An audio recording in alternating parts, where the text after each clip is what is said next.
Hey guys, Andrew Shrout. I'm here in the sideboard with Matt Costa. How's it going, Matt? Good, how's it going? Thank you. You have shown up with an interesting choice, kind of a metagame decision for this invitational. You are playing mono black aggro in standard. So tell me a little about what made you decide to play that deck. Okay, well, I've been playing a lot of the mid-range black decks, some black-white, some black devotion, and it's pretty clear that Thoughtseize and Mutavault are the best two cards in the format, but I thought that you could take even better advantage of them in an aggressive shell. Okay, so wanted to play the best cards, but also wanted to be proactive, I suppose. Yeah, exactly. Okay, fair enough. So this is a deck that people have been, this is not a new deck exactly. No. Like, people have been tinkering with mono black aggro, essentially for the entire length of the standard, really. But you have chosen a build with, of course, you have the there's the 12 package of 1-drops. Yep. 4 Rakdos Cackler, 4 Torment Hero, 4 Gnarled Scarhide. One of the things that I think really sets your list apart, you've got the full package of 12 Bestow creatures. 4 Gnarled Scarhide again, 4 Spiteful Return, 4 Herald of Torment. Yep. So talk to me a little about those cards. Well, first off, the Bestows give you a bit of late game staying power. They're not exactly 2-for-1s to say, but they make your early game creatures more viable threats in the late game, which sort of lets you get back the disadvantages that you might get from your creatures being outclassed. And in addition, they really help you punch through blockers like Sylvan Caryatid, Corsair of Krufix, even Grey Merchant, things that people are all commonly playing in this format. All right. So basically, about half of your creatures are kind of functioning as giant growths and kind of have a weird, like, backward form of haste as well. Yeah, exactly. It allows you to keep on the pressure, but also have late game staying power. Okay. Now, one of the points of contention, I think, for the way that people build this deck is the 3-drop. Yeah, there's so many good ones. Yeah, a lot of options. You've got some imprecise numbers. You know, you aren't just jamming a bunch of 4-ofs at the 3-drop. So that leads me to believe that you've put some thought into this. Yeah. You're playing the 4 Herald of Torment, 3 Mogus's Marauder, and 2 Lifebane Zombie. So tell me a little about what went into that decision. Well, I mean, Herald of Torment is just the best one. It's excellent. It's great on turn 3. It's great on turn 7. Right. It's huge body for its costs, and bestowing it is amazing. Mogis Marauder is an interesting card because it's pretty bad against both Black Devotion and Sphinx's Revelation, which are 2 of the pillars of the format. But it's excellent against the other 2 biggest decks, which are Jund Monsters and Mono Blue.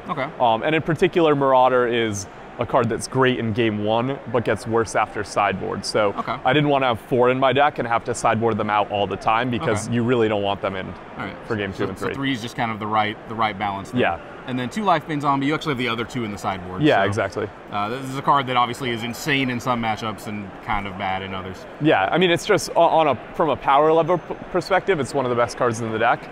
But unlike the other black decks, it doesn't 100% fit in synergistically, so we don't want it in every matchup. Okay, fair enough.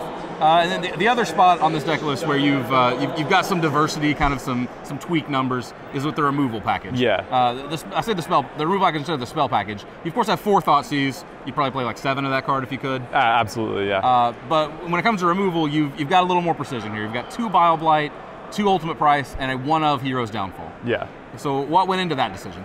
Well, I really hate Hero's Downfall. Oh, okay. So a lot of the decks, even the controlling black decks, but also the aggressive ones, play a lot of Hero's Downfalls, and 3 mana is just so much. A lot of the times in this deck, you're forced to kill something that is on curve or less expensive than Hero's Downfall.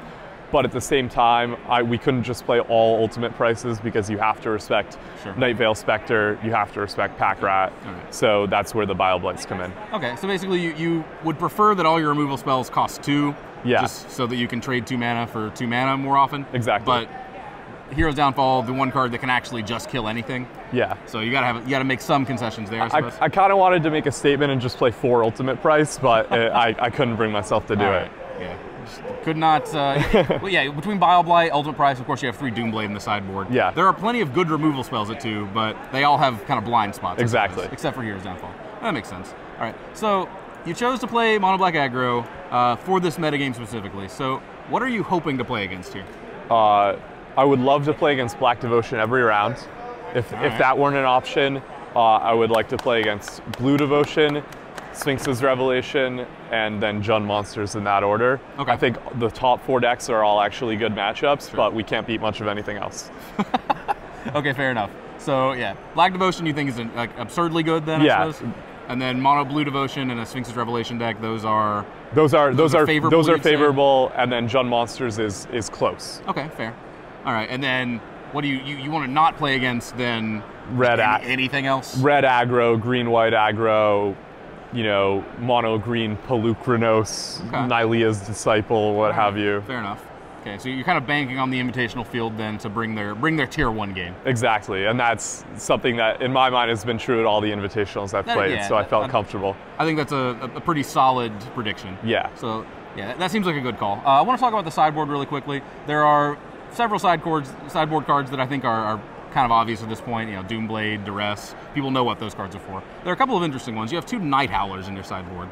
Yeah, Night Howler is so good. It's just amazing against all the removal heavy black decks. Yeah. You play it on turn 8 or 9. It makes whatever guy you're bestowing it on a viable threat, and then when it dies, you have just as big a threat after. Okay. And so any matchup where they're killing all your guys, it's getting really grindy. Night Howler's great. The same goes for the Sphinx's Revelation matchups. Okay. You know, their detention spheres are taxed. Right. And it's amazing against Wrath. So it's like a turbo bestow creature against Supreme Verdicts, Mizzium Mortars, things like that. Okay. And then you have 2 Deathrat Shaman as well. That's a card that is not. I'm not. When I looked at your list for the first time, I was like, okay, I don't really follow. What's that doing there? Yeah, it's certainly not graveyard hate. We can't even make green mana. Yes. It's basically when you want extra 1-drops. And actually, that piece of tech comes from Jason Ellis, who top-8'd the Open with the deck last week. He's a friend of mine from New England. And basically, when you want the extra 1-drops in the matchups where you're playing is to be solely aggressive, like Black Devotion, like Sphinx's Revelation, you bring those in, you can even cut a land. And they just really add to the early game pressure. Sure, it's just going to let you gear down when you need to. Yeah. All right, well, that makes sense. Okay, well, thanks for sitting down with me, man.